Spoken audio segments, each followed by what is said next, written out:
Alina Habba, who is just going straight after everyone in New Jersey who is in her way. And there are kind of a few of them right about now. I'm talking about Lamonica McIver. I'm talking about the mayor of Newark, New Jersey. Oh, I'm talking about the governor.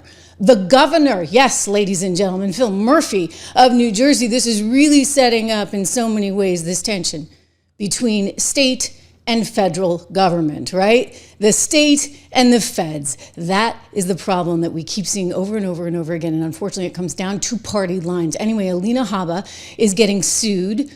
We told you yesterday about this by Ross Baccara. Ross Baccara, who is the mayor there of Newark, New Jersey, has sued Alina Habba. He's suing the Trump administration because he says, you know what, this was not unfair. You guys put me in jail when I was out there trying to protect the illegal criminals that were in Delancey Center in Newark. This is this immigration detention center. Alina's response, pretty frank, shocking leak from Mayor Baraka's team. He's planning to sue the feds. Well, what do you know? My advice to the mayor, feel free to join me in prioritizing violent crime and public safety. Far better use of time for the great citizens of New Jersey. You know, she's from New Jersey originally. This was the thing that went down, right? By the way, Lamonica McIver.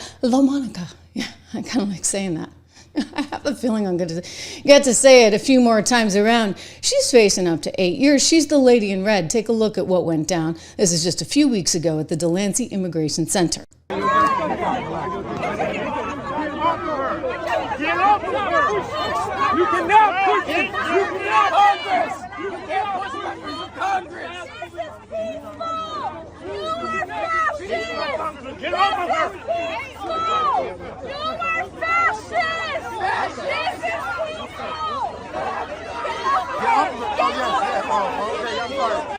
Do you hear that? This is peaceful. You are fascists? By the way, Lamonica is the one in red. You can't miss her.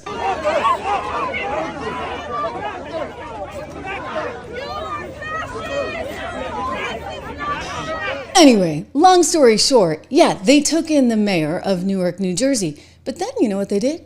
They released him. They said, you know, we're not actually going to follow through with this arrest. Apparently, he was far more willing to talk with them, work with them than this one, Lamonica, again in red.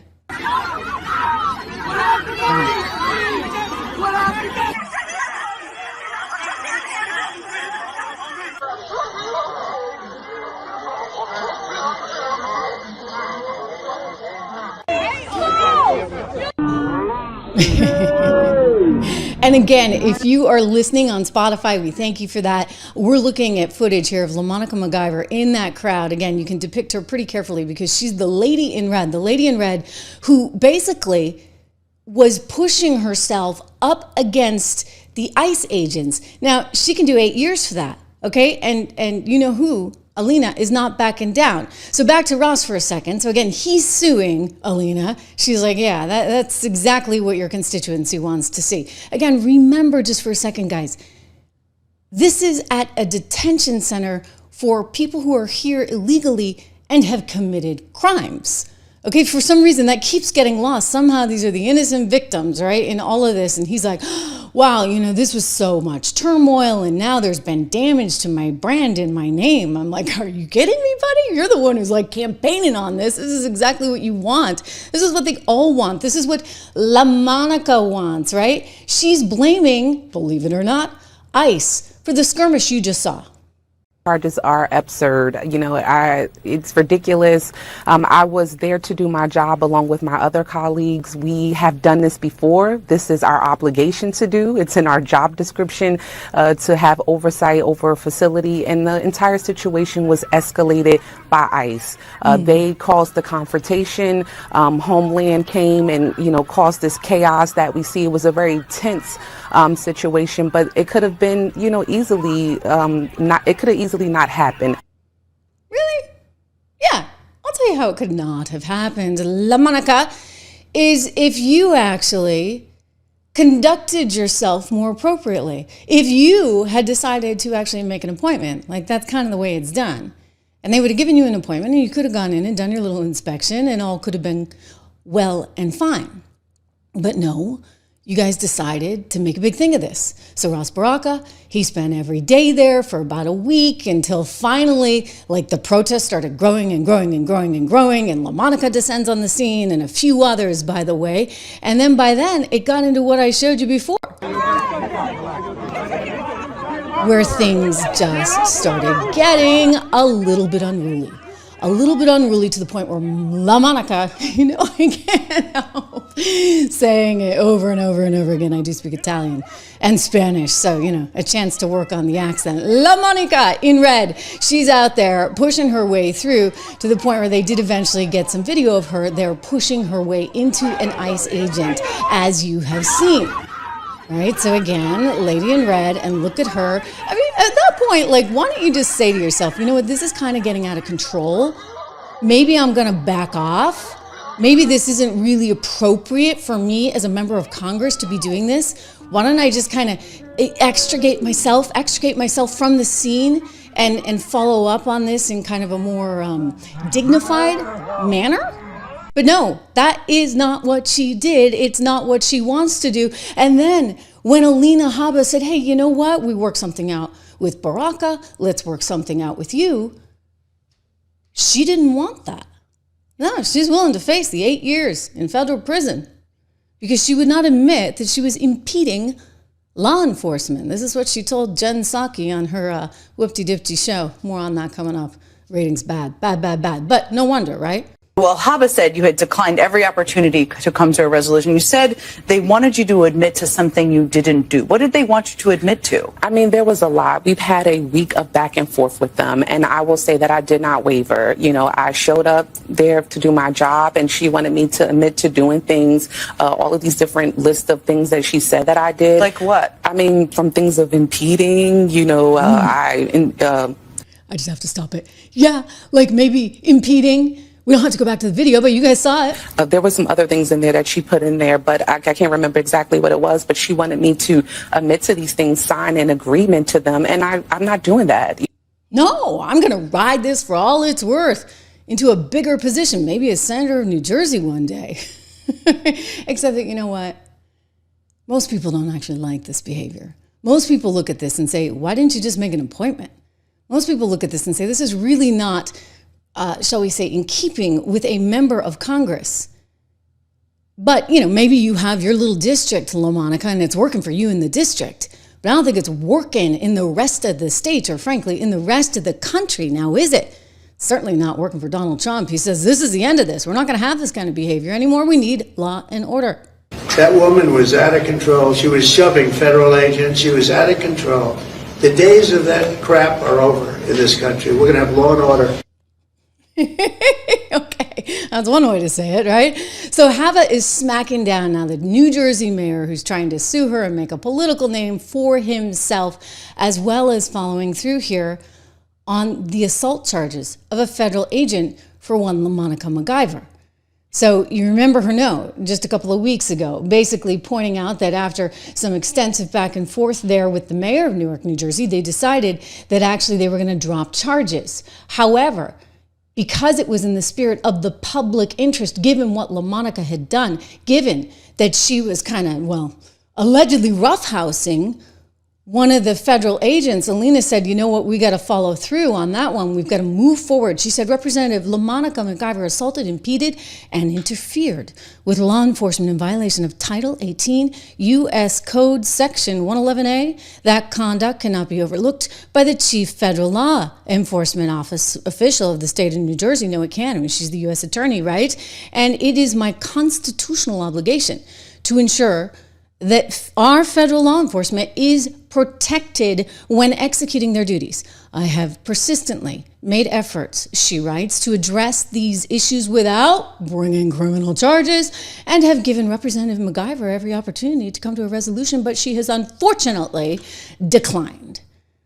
Yeah, right? Because she told Jen Psaki she didn't do any of that stuff. Forget the fact that they got it all on tape. charges are absurd. You know, Yeah, really absurd, because somehow it's really appropriate for you to be out there decked out in your red. I don't have a problem. You can wear whatever you want. But shoving your body up against these ICE agents, I don't think that really flies. I really don't. I don't think it's the behavior that we expect or should ever see from a member of Congress. But you know AOC, she's already come out with her threats against Alina Habba and Tom Homan and Kristi Noem. Don't you go near my Congress people. If anyone's breaking the law in this situation, it's not members of Congress, it's the Department of Homeland Security. It's people like Tom Homan and Secretary Kristi Noem. You lay a finger on them, we are going to have a problem.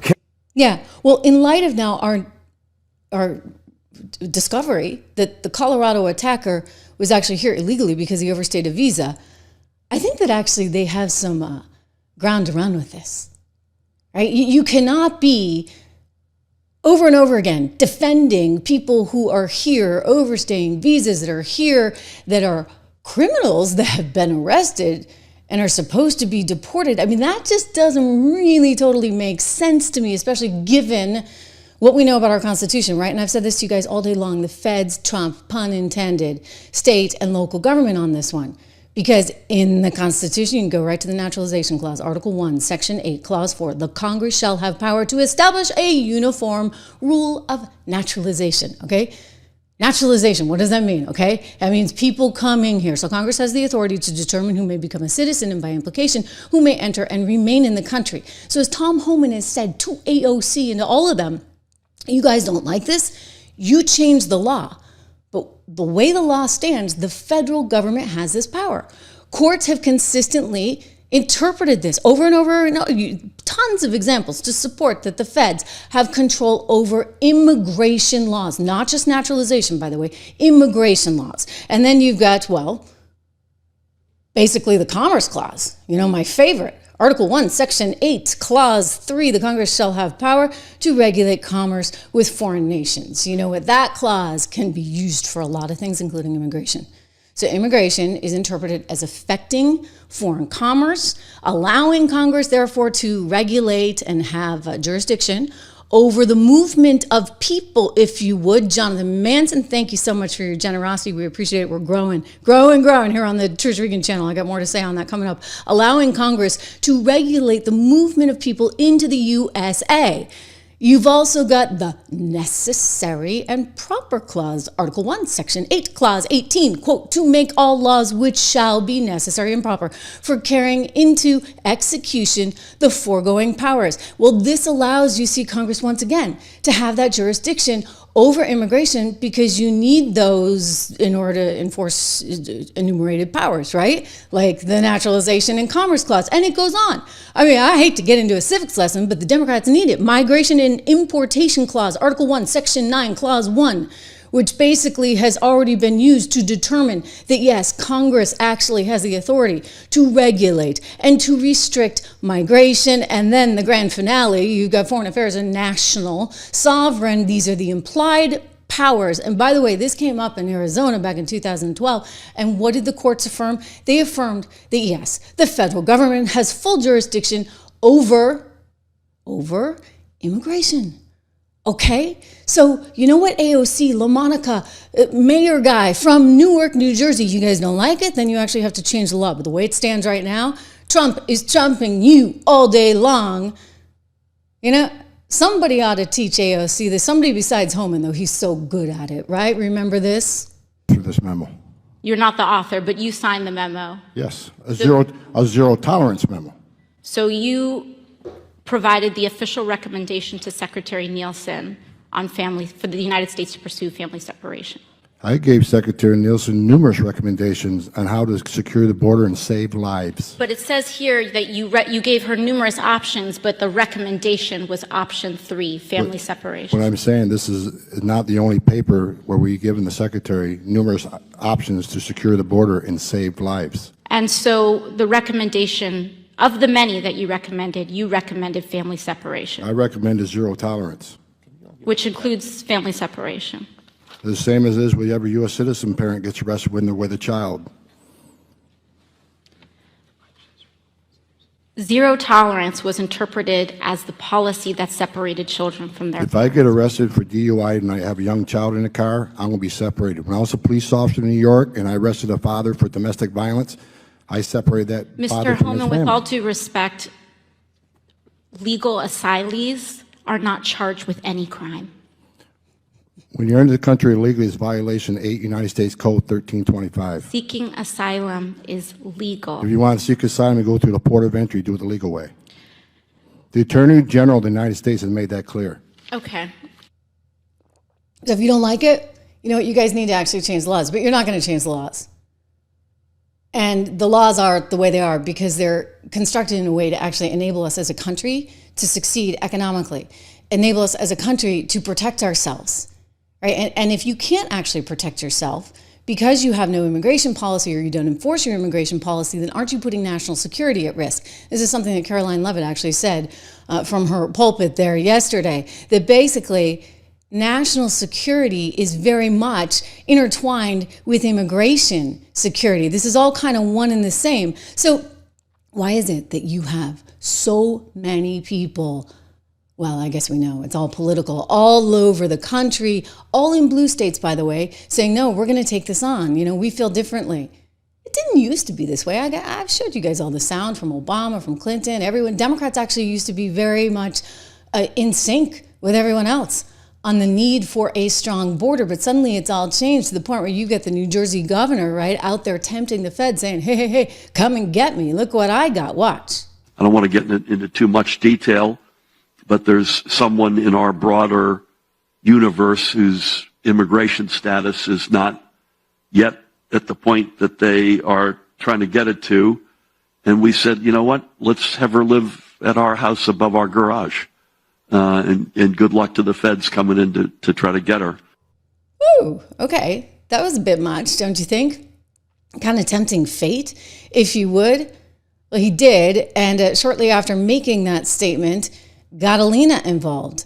So again, she's all over this. She's already opened an investigation into the governor of New Jersey, not for the woman in his home, because actually, guys, like, yeah, the Trump administration is not actually mean. They're not like trying to go after, you know, some poor lady who's living in the governor's home. Well, I don't know, given what he said, maybe they will. But they are actually trying to go after people who have committed crimes here in this country. And so if you as a state are going to get in the way of ICE trying to do its job and arrest people, then you got yourself a little problem, do you not, as Alina so recognizes? That the governor has on his website currently do's and don'ts for his local state of law enforcement. Those do's and don'ts instruct them not to cooperate with illegal immigrants who have administrative warrants that have been issued by the court after due process saying that they are no longer welcome here. They have gone through the court system. They are to be deported. It is instructing them to go against our federal rules, our executive orders. I have instructed my office today to open an investigation into Governor Murphy, to open an investigation into Attorney General Platkin, who has also instructed the state police not to assist any of our federal, and they list our federal agencies that are under my direction, the FBI, the DEA, all these individuals that are trying to clean up our streets in New Jersey, not to cooperate. That will no longer stand. Pam Bondi has made it clear, and so has our president, that we are to take all violent criminals and criminals out of this country and to completely enforce federal law. And anybody who does get in that way, in the way of what we are doing, which is not political, it is simply against crime, will be charged in the state of New Jersey for obstruction, for concealment, and I will come after them hard. Boom. Okay. So again, I already went through the litany of constitutional arguments here. You can take it all the way to the Supreme Court, New Jersey. You know what? You don't have the jurisdiction. You just don't.